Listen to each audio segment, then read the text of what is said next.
আসসালামু আলাইকুম ওয়া রাহমাতুল্লাহি ওয়া বারাকাতুহু। আলহামদুলিল্লাহি রাব্বিল আলামিন ওয়াসসালাতু ওয়াসসালামু আলা আশরাফিল আম্বিয়াই ওয়াল মুরসালিন ওয়া আলা আলিহি ওয়া আসহাবিহি ওয়া মা তাবিআহুম বিইহসানিন ইলা ইয়াউমিদ্দিন। আম্মা বা'দ।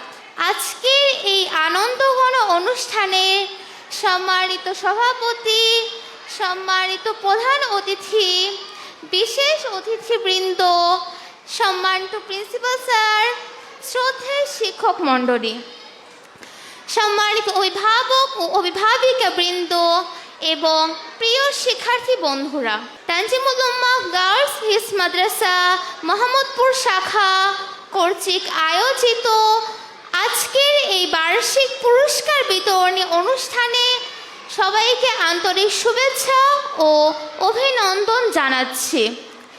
সম্মানিত উপস্থিতি, মহান আল্লাহ তাআলা আমাদেরকে সর্বশ্রেষ্ঠ জাতি হিসেবে সৃষ্টি করেছেন, সেই সাথে দিয়েছেন খলিফা বা প্রতিনিধির মর্যাদা।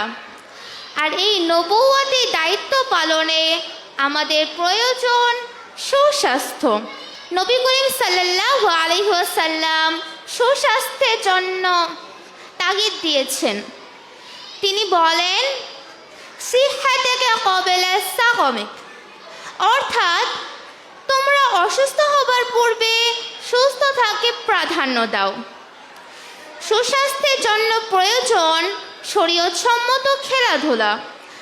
আর এই খেলাধুলা একজন ছাত্রকে নিয়মানুবর্তিতা, শৃঙ্খলাবোধ, পরিচ্ছন্ন মনোভাব, সময়ানুবর্তিতা, ধৈর্যশীলতা এবং সকল প্রতিযোগিতামূলক কাজে উদ্বুদ্ধ করে। সম্মানিত সুধী মণ্ডলী, একটি জাতির চিন্তা চেতনা, মন মানসিকতা, আচার ব্যবহার, চালচলন, অভ্যাস, বিশ্বাস, ঐতিহ্য এবং সকল কর্মকাণ্ড তাদের সংস্কৃতির মাধ্যমে প্রকাশ পেয়ে থাকে। সংস্কৃতি হচ্ছে একটি জাতির সার্বিক প্রতিচ্ছবি। প্রত্যেক জাতির স্বতন্ত্র সংস্কৃতি রয়েছে, তেমনি মুসলিম জাতিও রয়েছে নিজস্ব সংস্কৃতি। আর এই সংস্কৃতি হলো কুরআন ও সুন্নাহ ভিত্তিক। সূরা বাকারার 138 নং আয়াতে মহান আল্লাহ তাআলা বলেন, সিবগাতাল্লাহ ওয়া মান আহসানু মিনাল্লাহি সিবগা ওয়া নাহনু লাহু আবিদুন।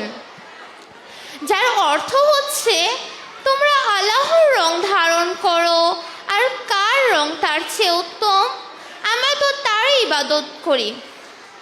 তাই আমরা যদি নিজেদেরকে প্রকৃত মুসলিম হিসেবে উপস্থাপন করতে চাই, অবশ্যই আমাদেরকে ইসলামী সংস্কৃতির চর্চা করতে হবে।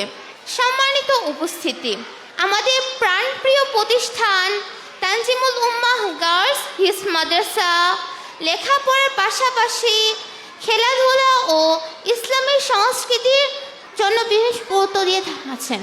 আসসালামু আলাইকুম ওয়া রাহমাতুল্লাহি ওয়া বারাকাতুহু।